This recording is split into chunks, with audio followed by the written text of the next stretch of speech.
better. Sage advice, Bren. That's sound advice. I mean, every team should be employing this one because, I mean, you just play better. You just play better than the enemy team and you win. You just win series, you get to playoffs, win playoffs as well, just by playing better. But no, Volskaya Industry, you know, the analysts are going to be happy to hear that it is going to be Cloud9's map pick. No surprises there with Grey's Sombra play being what it is. You know, Volskaya very popular when it comes to running the Sombra. You know, I wouldn't be surprised to see if she had a 100% pick rate on that one map in particular because it's very effective with the health packs, hacking them up, you know, building up your EMP charge and whatnot. So what I would notice here about Volskaya as we head into it, though, is that I don't think C9 has been as shut down as they were historically. In fact, they've struggled heavily on Assault here over the course of Contenders Season 1, and even though Grey, in the peak of Laser Kittens, and was known for really good Sombra shutdown, he hasn't quite had those same games in recent memory. The other thing that I think is really going to rear its head here is that when you look at the D.Va play that we've seen between both teams, realistically speaking, Half-a-Cool was just schooling space on the D.Va versus D.Va matchup in the first half. Yeah. If you have that same dynamic go into play here, which I think you will, I think it actually favors 1-2-3 quite heavily. We'll soon find out. Cloud9 are going to be on the defense, and again, no surprises here. Grey will be on that Sombra role, as we were all pretty much expecting, and that will mean that Neptuno is going to be running that solo support, and Cloud9 will be keeping Nevix on the Genji. Now, I know Uber mentioned on the analyst desk he wanted to see Nevix run that Doomfist. Do you particularly agree with that? I mean, Volskaya is a very sort of choke pointy map. Traditionally, teams, they like to pull it out on the when you're attacking the final checkpoint. Not necessarily this first point attack or first point defense, I should say. Do you agree with that, with the Doomfist pick, with the recent changes he's had? I think he's very good, but I also think you have to have the playtime on him. And while it works out for Leaf, who has really ground out Doomfist, I'm not sure Nevix has done much the same, so it might not be in his toolkit. He's not a bad Doomfist. No, he's not a bad Doomfist, but also we haven't seen him in the post-world there. He's a little bit harder to play. But now 1-2-3, Bren, they're just going to dive right in, and there's no D.Va in sight. And no D.Va in sight for the side right now, as they're just trying to really take control of this initial checkpoint, but Space will get this initial kill. So going to be starting to slowly play the point up for the time being. Evenly traded, both teams losing their supports for the time being. Cloud9 are looking to just really solidify this defense. Half-a-Cool with the Swift Strike will get one kill. Nevix in a bit of a sticky situation, forced to really evacuate and get back onto that health pack right now. Still the point being played slowly but surely. And the reset, I think, finally, surely is going to be it for 1-2-3. They should be trying to get out of here, or not, as the team is starting to come back in. Half-a-Cool's a greedy boy right now. The pulse bomb! Tonic took one for the team. Get down, he says to Half-a-Cool. He ends up falling there. That was intended for Half-a-Cool. However, 1-2-3, they're going to have to back out. You've lost your Genji, you've lost your Winston. And I got to say, I'm not in love with how 1-2-3 is doing this. We know their Genji is hit or miss, but their D.Va is spot on. I guess we'll see when Half-a-Cool brings out the blade, but they're just going for constant pressure, Bren. No resets in sight. Yeah, I don't know if I agree with this as well, because normally you see teams, they like to take control of the health pack rooms that are being hacked up, but right now, 1-2-3 are just slamming bodies into the point. They're going to be using every single ult at their disposal almost. Sound Barrier and the Nano is going to be used. Half-a-Cool finally going to be coming out on top. He has built up the blade, but Nevix using his own will strike back into the back line. He's going to be finding equal trades for the time being. Half-a-Cool with the reflex, not quite going to be connecting onto that pulse bomb, but Mikey A was the help of Space. We'll bring him down. And Cloud9, another successful defense at the back of this one. And ZP, I gotta say, I think it's all in the approach here. 1-2-3's approach, going straight up the gut, right down the middle, right down main, is not working out for them in the slightest. It's not even what 1-2-3 does well. 1-2-3, they're good at disengage and re-engage and smart gameplay. Finzi is not their best D.Va option by any stretch of the imagination. So this part here where you've put Finzi on the D.Va and Halfy on the Genji versus reversing this and putting Finzi on, say, the 76, it doesn't suit 1-2-3 at all. And that's a big reason why C9 now, they've gotten positioning, and they can now get the EMP kill after another as the EMP just goes in. Yeah, using this EMP early, they can just clean up the rest of these kills, as you can see already. Mikey A desperately hunting for the rest of these frags with the rest of his team. And right now, it will be Cloud9 on the defense. They're going to be holding on for the time being. Ults-wise, they do have a Primal Rage and also the Pulse Bomb from Mikey A, so you can do a lot of this. And, I mean, Cloud9 could just keep this rolling. Only a minute, 20 seconds remaining here for this push attempt here. If Mikey A hits up a Pulse Bomb, I mean, that's just going to cement even more seconds for them. Pulse Bomb comes out, not quite the bubbles there. All right, 1, 2, 3 right now, under pressure, going up this right side, and C9, this is where they excel. They dive directly in. They don't give 1, 2, 3 time to disengage, because how do you disengage when you're in a hallway like that? 1, 2, 3 is not showing any of the control that they normally have here. And now, Bren, here's the thing. They're putting all their hopes and dreams on Half-a-Cool's next Nanoblade. That's it. Yep. It comes down to this Nanoblade from Half-a-Cool, and he is hit or miss. When he's hit, it's very strong, but this is a rough hand they have to play here for your final 35 seconds on Volskaya. How many times, though, do we see, like, when it's these final moments, you know, the teams, they've got their back to the wall, how many times do they just clinch this one out? And 1, 2, 3, they've got to do it here and now. As they see, they're going to be initiating him for the time being. It's going to be not too many ults being used for the time being. In fact, just playing it quite passively, but now we see the attempt onto the back lines, trying to bring down Neptuno. He has the sound barrier, though. Does he opt to use it? Not quite. He just gets it off in the nick of time. Excellent sound barrier coming up by Neptuno to try and stall this one out, but will it be enough? Well, they put the nano boost on the tonic here early on. He makes some space, and speaking of space, he's out of the fight here early on. Nevix slicing the blade, not getting much here to begin with, and Half-a-Cool, if he could get healed up here, Bren, he still has the blade. The barrier, that's going to be what he's looking for, and now the blade is underway. 1, 2, 3, not out of it here just yet, but they still have a ways to go as Half-a-Cool gets nothing! Yeah, nothing with that blade! Neptuno booped him back at the precise moment he needed to. Mikey A desperately trying to hold on to this for the rest of his team. He gets the kill onto Denny. The post bomb might not have stuck, but he's definitely doing the damage right now. The bubble laid down, but Tonic, it's pretty much over for this guy. The bio grenade will connect onto him, keeping him alive for the time being. This is a great attempt by 1, 2, 3 into the overtime. The more picks they get here, ZP, the better it's going to look for them.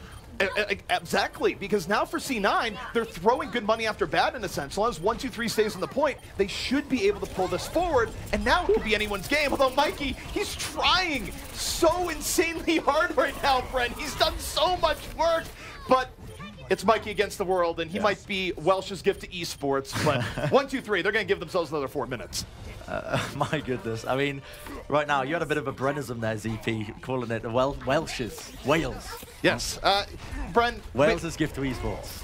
We've bonded. Yeah, you spend way too much time around me, to be honest, to be coming out with phrases like that. We're You're normally quite well spoken, but no, I'm getting these bad habits into you, you know. Yes. We're going to turn this around, but it's a momentum currently just being slammed into them right now. We see 1, 2, 3, they make a switch up. Half-a-Cool going to the far of all roles, but it will be the Primal Rage being used by Mazaza very aggressively, brings down Bok. Gray follows it up as well with the kill to Half-a-Cool, and it will mean that they have to reset this fight out.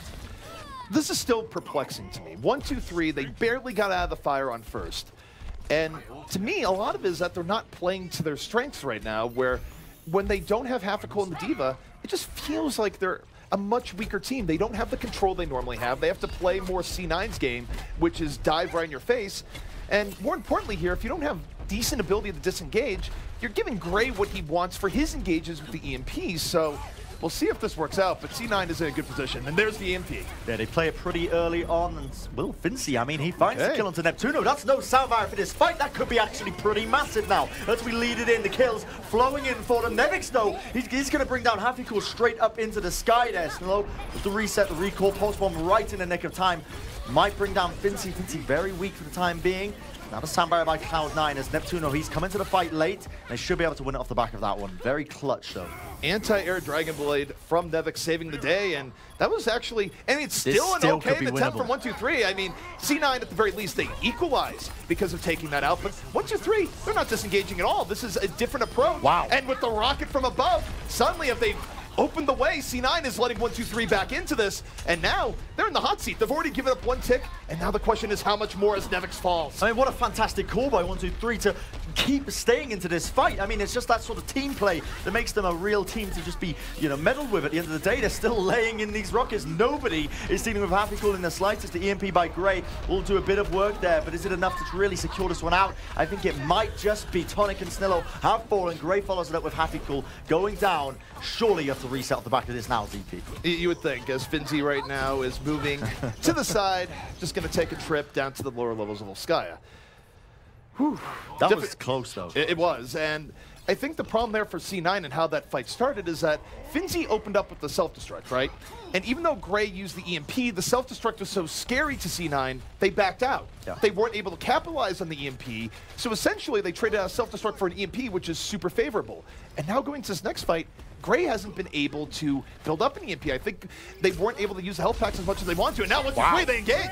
What in God's green earth is happening here? The barrage used pretty early on. I don't think Cloud9 were expecting that in the slightest, but Nevix tries to equalize it out, does pick up both the supports, but not before falling to Happycool once again. Now we see them moving into the fray. Snillo with the kills rolling in for them. So much cap time, 90% and counting here. ZP, the EMP is a desperation play, but will it be enough here? Oh, so close, only a single percentage left. And there we have it. 1-2-3 will manage to get both checkpoints here on Volskaya on this initial attack with just a few seconds to spare.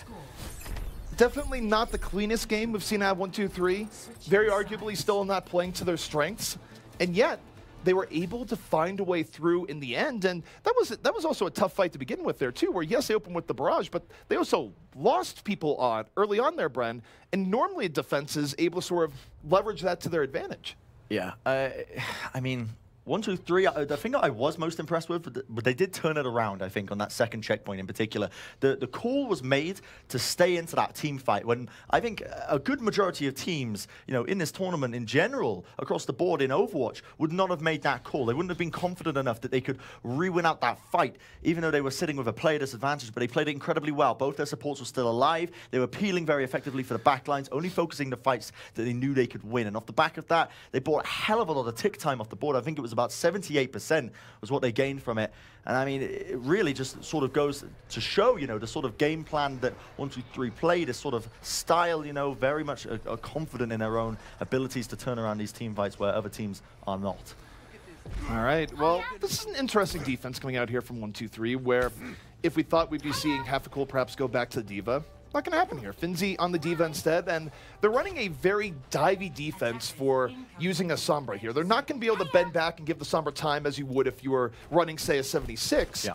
So this early engagement, I think, is actually quite a bit of an edge to C9.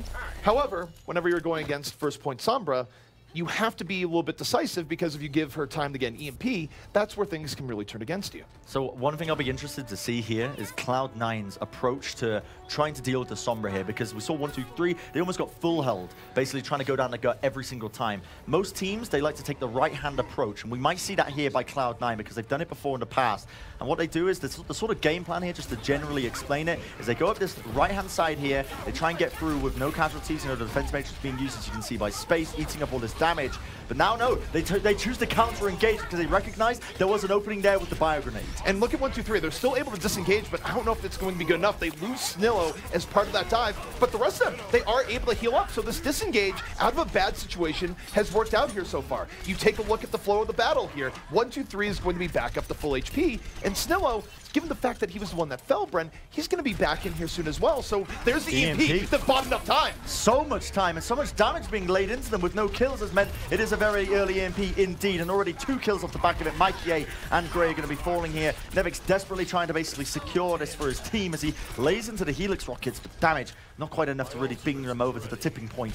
Still Happycool just about surviving with that Dragon Blade as well. This could be critical now. The sound barrier is going to be used by Cloud9, and Happycool, that's go time for him because he wants to lead it in with the Blade. The Blade on the way in. 1 kill here so far. Not even sure if they needed the Blade per se, but hey, why not be sure? Although Nevix, he's on his own solo mission. Rambo in the back. But all legends must fall. Bok has already built up another EMP. This is absolutely crazy stuff. 1-2-3. Even though Denia did fall pretty late into that fight, he is playing Lucio. You know, Lucio can just bounce off the walls, get back into the fight in a very rapid fashion. It's not the worst case in the world.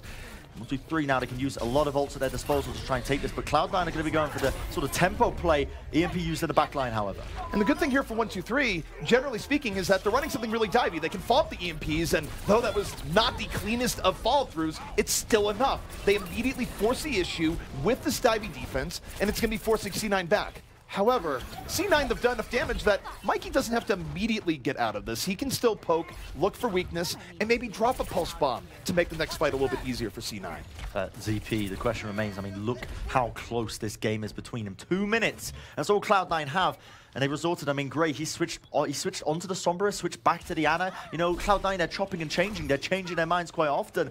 1, 2, 3 still sitting with this ultimate advantage right now. Fincy and Tonic with these ultimates, they can stall us out for quite some time, as we see now Cloud9 are going to be going for the initial approach that I thought they were going to be starting to go for. They take control of this Mega Halfpack room, and then they poke and prod for weaknesses. They might have just found one. They might have indeed. Mozasa just pushing people back. Excellent cleave coming in. C9 pushed out at the right time, but look at the equalizer. Tonic now, as Primal Rage is in, he's able to get Neptuno, and suddenly the backline of C9 just thumped by Tonic. Vital pickoffs there by the side of 1, 2, 3 of those ultimates. Tonic and Fincy there with the self-destruct, with the Primal Rage, finding both the supports, taking them out of the equation. Cloud9, they had no sustain available to them to take that fight any further. So very intelligent team play there to basically sacrifice the backlines. And look, Bok again has this EMP available to them, and I mean, there's a minute left. That's enough for 2 pushes here for Cloud9. It's all going to be how these ultimates are executed, because Cloud9, they do have a bit to work with. The question is now, this is the danger zone. EMP Deadly. Right in there.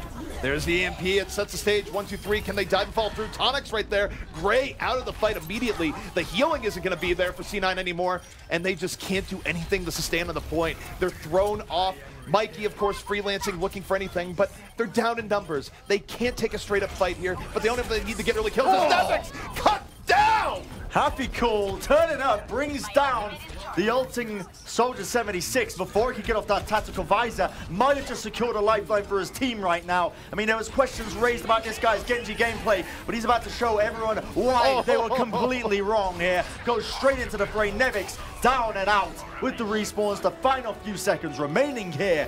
And Cloud9 might have just been full held here. Indeed they have. Volskaya Industries is going to be going to 1, 2, 3. And with that, they claim the series. There was a lot of ways I thought this map would have played out.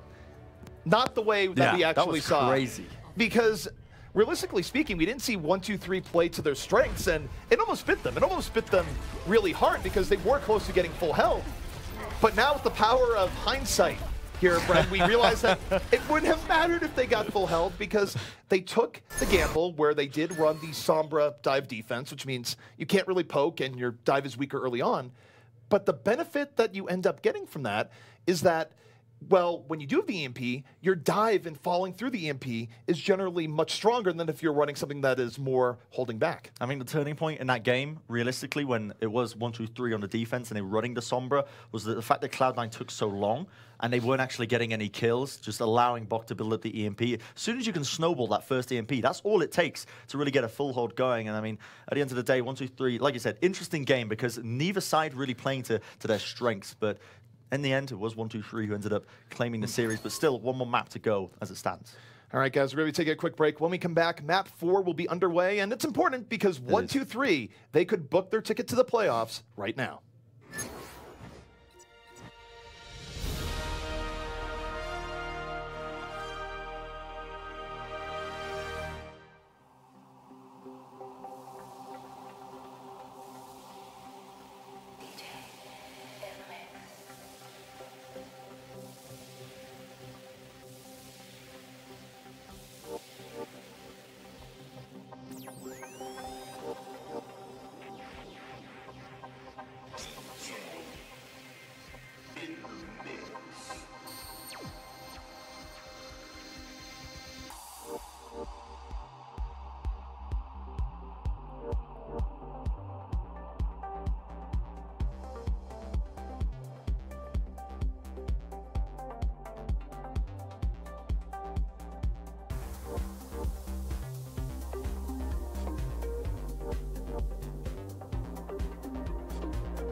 Welcome back to Overwatch Contenders Season 1 EU. I'm ZP, joined here once again by Bren.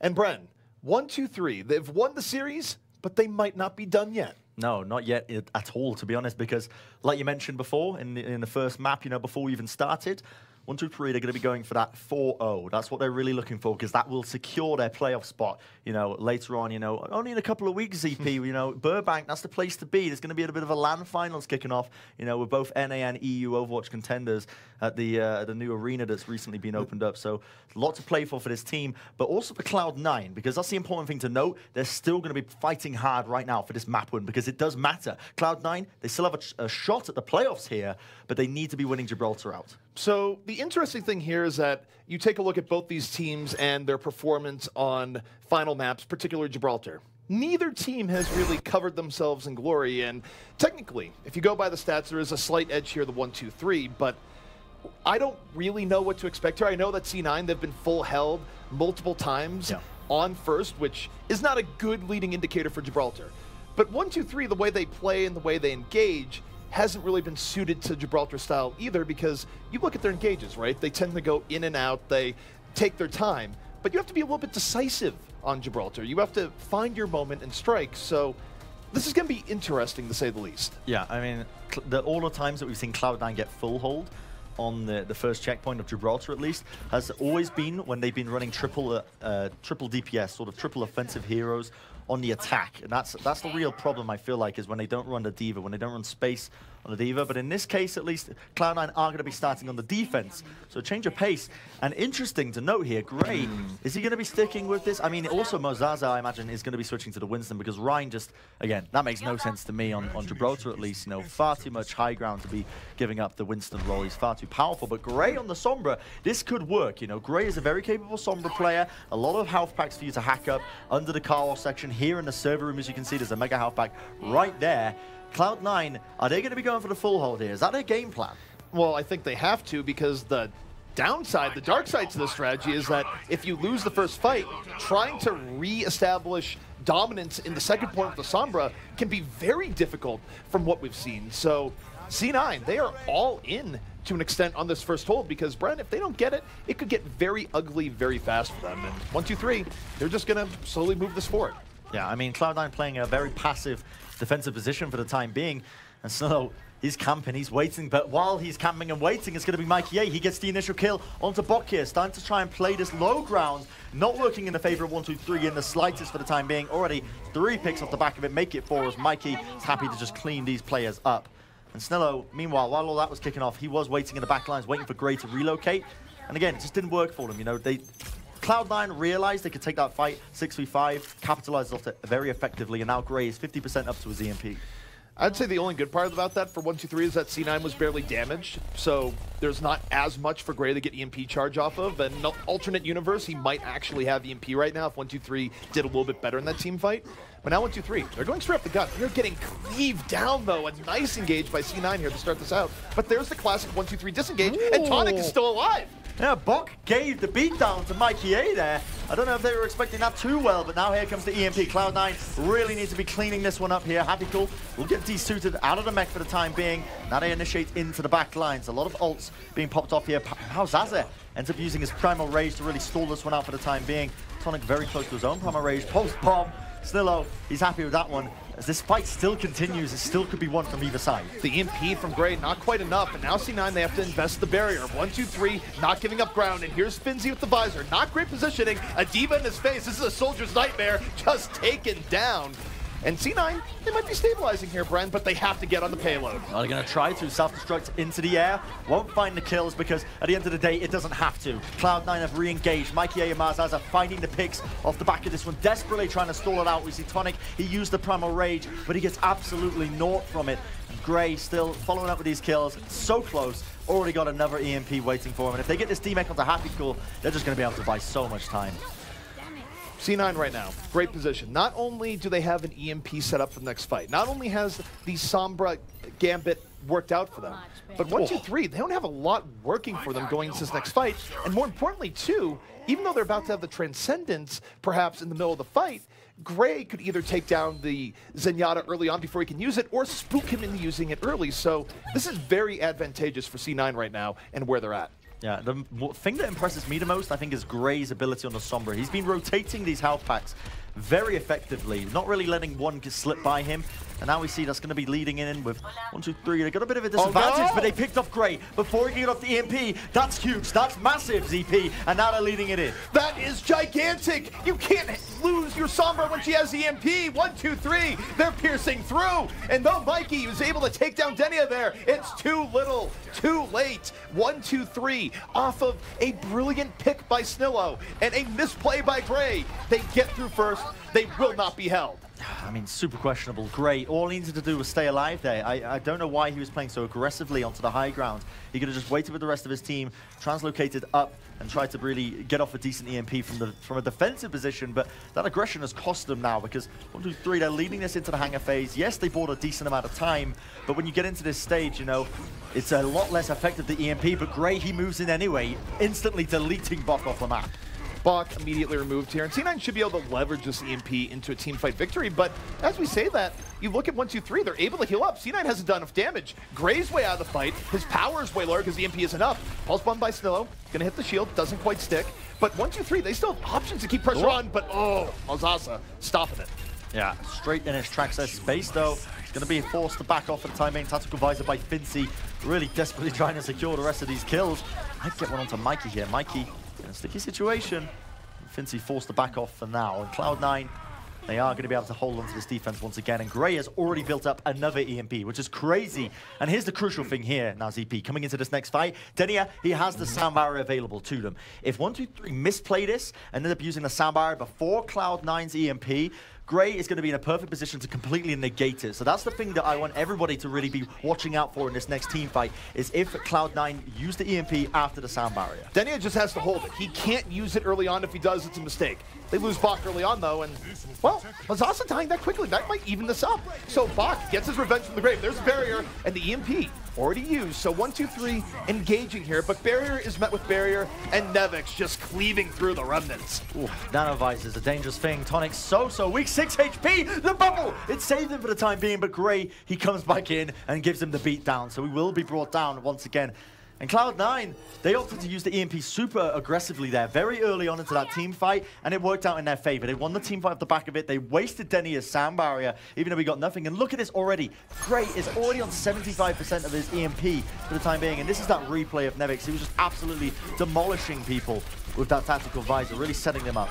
All right, now you take a look at C9 right now. Oh, Bok! Okay. Goodbye, Mikey! Taken down early on, but countered in turn by Gray, and that's big. Bok had the Transcendence. 1, 2, 3 would have liked to have used that here to keep things moving forward, and yet C9, they gave up a lot of payload progress here. They've caught C9 a bit off guard, and now, with space going down, 1, 2, 3 has turned this into a big opportunity, and that Transcendence could seal the deal as Bok is about to be back in. I got so many question marks into how they tried to play that fight just then, because that was absolutely atrocious. The EMP by Gray did not work out in the slightest. I think he only got it off onto a single person, and 1, 2, 3 are in such a good position to take this forward now. If the Transcendence is used, Stick is going to be connecting there by Snillo as he does find the kill down to Neptuno. And off the back of this, I mean, Malzahsa falls. It is just really just an elegant display of superior Overwatch by the side of 1, 2, 3. Really just playing around all of the angles, prodding and poking at the weaknesses right now, and they will be able to get this checkpoint up eventually. And a big part there, I think Space should have retreated a little bit earlier. He was trying to stall in payload, but he could have waited for reinforcements. When he got demeched,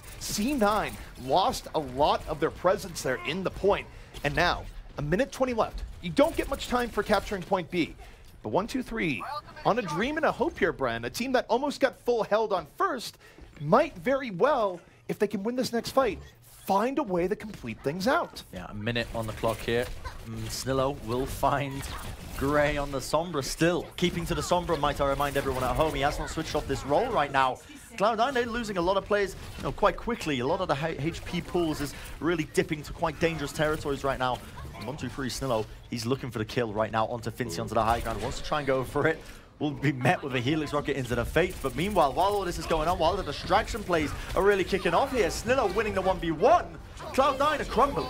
You don't turn your back to the Snillo. That's what Nevix just learned as Finzi. Tac visor in progress, aided by the barrier. Doesn't have as much in his sights as he would like. Looking for Gray. Gray in trouble. Down he goes. And now Finzi, plenty of room to get on the high ground. 1, 2, 3. Could be in a great position now to choke C9 out. Momentum on their side. A soldier on top. And Snillo in the trenches. Snillo is crazy, man. He's absolutely mental. At the end of the day, when he's picking up so many players, time and time again, Nevix desperately trying to equalize it out. Will bring him down. The sound barrier might help them here, but 6 seconds remaining. It's do or die. The Transcendence used by Bok here. 1, 2, 3. Desperately trying to secure this game out for them. The overtime now finally going to be appearing. Overtime is in progress. Self-destruct from space. Makes space true to his name. Denia out of the fight. Tonic under pressure. Trying to leap away. He's still alive, but not anymore. Mikey finishes his plate. And though 1, 2, 3, they've done well to bring it this far, C9 now securing their territory and throwing them out. Yeah, overtime will burn down to a crisp, and there you have it. They are just going to be stopped short of that final checkpoint there. And, I mean, Cloud9, do you think they're realistically happy with that performance? They came so close. They bought a lot of time off the clock, yes. But they allowed 1, 2, 3. I mean, I'm not a fan of their second engage, especially through the hangar phase. It was rough, I think, for the defense of Cloud9 because there was multiple times where the ult usage was a bit, a bit flippy, a bit flappy, a bit floppy. And it didn't work out in their favor in the slightest. For the record, no, they shouldn't be happy. They had to win one more team fight on point A. They had an EMP up, and what does Gray do? Gray gets picked off being greedy. You don't need to go for that harassment when you have the EMP. Know your victory condition. Your victory condition there is land a big EMP, clean it out, and then enjoy the part that you only have to get to first. But greedy play is punished. Gray gets picked off, and as a result, it opens the door for 1, 2, 3 to not only take point A, but eventually get through hangar and nearly push it into the end. I think the only silver lining you can take from that is that they did manage to defend it for the time being. They did manage to not let it get to that third checkpoint. So Cloud9, they have a hope of winning out this map. All they got to do is push it all the way to the end. It's not going to be going to any of those crazy overtime pushes. We're not going to see a draw or anything like that. They have a hope. You look like you want to say something. You're saying all they have to do is push it to the end. Yeah, this is C9. They've been held twice on this map. Nah. This is generally, even though 1, 2, 3 hasn't covered themselves in glory, this is the immovable object versus the unstoppable force. Neither of these teams like this map. And for C9 in their history of just having absolutely brutally ineffective offenses, they can't be feeling good about this right now. No, you're completely right. The history of this Cloud9 roster in particular on Gibraltar hasn't been great in the slightest. I'd pin that down to the fact that they really love to run triple DPS on that first attack. And when you're up against good Diva players, when you're up against good Ana players, that can hurt you massively because you're basically relying with the triple DPS, with the Tracer, the Soldier, the Genji, sometimes you have different combinations, but you're relying on the overwhelming damage output, right, to really win out these team fights. And when you've got the Diva to peel, when you've got the Ana sitting on the high ground with the Soldier 76, you've got so much heal, so much peel to really negate it. There's no Diva that you're running to stop the bio grenades coming in as well. That's the biggest part of, I think, the first point sort of defense on Gibraltar. When you're not running a Diva, that's what you're really susceptible to. That's where their downfall is. If they realize that, and now they run space on the Diva for this first attack, they've got a chance, they've got a hope. But realistically, you're right. Their track record hasn't been perfect. I think for C9, if they're just able to get through first on, say, the first or second attack, I think it would be a huge boon for them because then you're just like, all right, we're not going to get full health. It's not going to happen again. Because, I mean, really, that has been a demon in C9's history right now, and it's something to look at here where if you're 1, 2, 3, you go, look, if we just play our normal style, we disengage to overly aggressive dives, and we punish C9 for, say, running triple DPS if they come out with it, they have a real shot of making history repeat itself and shell-shocking C9 here again. Yeah, I mean, at the end of the day, both these teams, they're going to be playing for the win here because it's important for both of them. If Cloud9 want to be making it to the playoffs, they need this map win. If 1, 2, 3 want to really secure their playoffs, they need this map win as well. I mean, there's both these teams are going to be playing this out to the bitter end. As you can see on your screen just there, the next matchup, do not go anywhere after this game because we still have plenty more Overwatches, Giganti versus Bazooka Puppies. And for the time being, though, we've got this absolute slobber knocker of a game between these two teams. I mean, and we've really talked it to death. It's all going to be based off if Cloud9 end up rolling out with this triple DPS, this triple offensive hero lineup, it might not work out in their favor. 1, 2, 3 have looked above and beyond, and they've looked very strong. One thing I'll be curious to see here is if they use Bok on the Ana or Bok on the Zen. It's looking like they want to use him on the Ana, which you can kind of understand, because what that really screams to me is that 123 aren't confident that they're going to full hold Cloud9. They're playing for the long-term game of Gibraltar. They don't want to be switching Bok off the Ana to the Zen and then leading in with the next, into the hangar phase, into the third checkpoint with an ultimate disadvantage. They want to be sticking him onto the Zen, so, if they do lose this first checkpoint, they still got the Transcendence to contest the hangar phase. Well, I also think against C9, with how they've just been historically very overly aggressive in their dives, having a Discord Orb to punish Mausasa, make it so he doesn't get a beneficial trade and simply dies early on, I think is very good. I mean, C9, there's not a lot of craziness with how they try and approach this. They let Mausasa lead the way, and if it's triple DPS, which it is, here's the problem. Mausasa, when he goes down, C9 has no front line. So, really, if you're 1-2-3, you take down Mausasa first, rope-a-dope the rest of the offense, and pick them off at your leisure when they can no longer really control space on the payload. Yeah, I don't know if I agree with this composition by Cloud9. I mean, you guys were listening back home, I'm assuming at least. Hopefully we're not that boring, but we talked to death about how this triple DPS, it can be just punished very effectively. Cloud9 have got to play full frontal aggression. They've got to be going right into the nitty-gritty of this game right now if they want a chance to win this. So far, decent amount of card progress, but no attempt right now for Cloud9 to really commit onto the backlines. C9 right now, they're going in with the flank here on the left side. Mikey working his way into Sir. No! Welcoming committee already there, but while you're looking at Mikey, you're not looking at the front, and that's what C9's going for. A distraction, still so close. Is he gonna fall? He will. A big pickoff here from C9. Will they get the monkey off their back? It's a fantastic entry kill, but is it going to be enough? As you mentioned, they're still looking for these picks off the back of it. Denia equalizes it out. Vinci as well. This defense is looking okay for the time being. And this is the danger you run into when you don't have the Diva, you don't have the defense matrix. Still pushing the cart. You gotta get on the cart. Get on the cart, boys. Okay, dangerously close. Haviko finally realizes, the mistake his team was making there. I'm glad you pointed out, ZP, because I was oblivious to it. But goodness me, that was dangerously close to them just getting the backhanded. You just see there, Mikey going, this is okay. I'm okay with this. Please continue fighting in the server room. Oh, my word. They got a decent amount of progress on it. I mean, Mikey, I thought he was looking to try and sneak it in there. He was definitely potting, going for it, poking around that area. But for the time being now, 1-2-3. It's actually quite a big maneuver then, pushing the cart that far up, because now that's forced the positioning of 1-2-3 to be very defensive around the cart. They can't take up the server room position anymore. Mikey creeping right now. Bok in the sights. Pulse bomb out.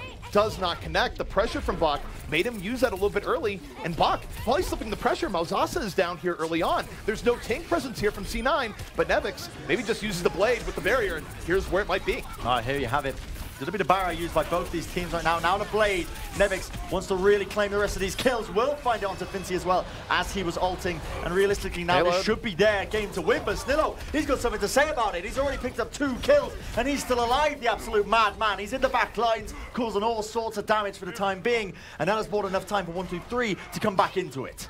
Bren, they say comedy comes in threes right now. And for C9, that precept, that might be very scary indeed, because they are a minute 20 away from getting full held for the 3rd time on Watchpoint Gibraltar. And truthfully, I'm not sure they've learned their lessons. They're still running with this high DPS setup. And is Gray going to stick on this Widow? No, he's not. But he's also, his ult charge is now drained. It is indeed. He switched off the Zen, or switched off the Zen to go over to the Widow. He's lost all of his Transcendence ultimate. And look at this aggression by 1-2-3. They realize they can afford to take these risks right now. They've got so many ults online, and Cloud9, down to the final minute, they've got to make it count. They've got to do it here and now if they want any chance of trying to basically help themselves in the playoffs. But look, erased! He's gone off the map. Mausasa deleted. My goodness, the Discord Orb was there, Mausasa. The rest of his team wasn't with him. And now for C9, you might have triple DPS, but where's your control? How do you deal with the Skiva? How do you deal with Tonic getting in your face? You are getting crunched on the tank game, and you're down to your final 25 seconds. This is rough. 1-2-3 on the verge of going to the playoffs, Bren. They are indeed 20 seconds away indeed. If they get this one out, 4-0, if they full hold Cloud9, they are going to be going to the playoffs. Nevix, so low, has to pick up the health back, but unfortunately he falls. Transcendence was used by Bok earlier into that fight, and if you lose Nevix that early, it's almost curtains straight off the back of it. The sound barrier is used by Cloud9, desperately searching for an opening, desperately hunting for it, but nobody's on the card. And that'll be that. Ladies and gentlemen, 4-0 is the scoreline. The analyst desk are completely wrong, might I remind everyone at home about this one indeed. I mean, that's the caster's curse right there in a nutshell, but that is going to mean that 1-2-3 have definitely secured their playoff spot now. They are going to be going to Burbank in October. It also means that if C9 is able to get back into the playoffs, which they still have playoff hopes, They do.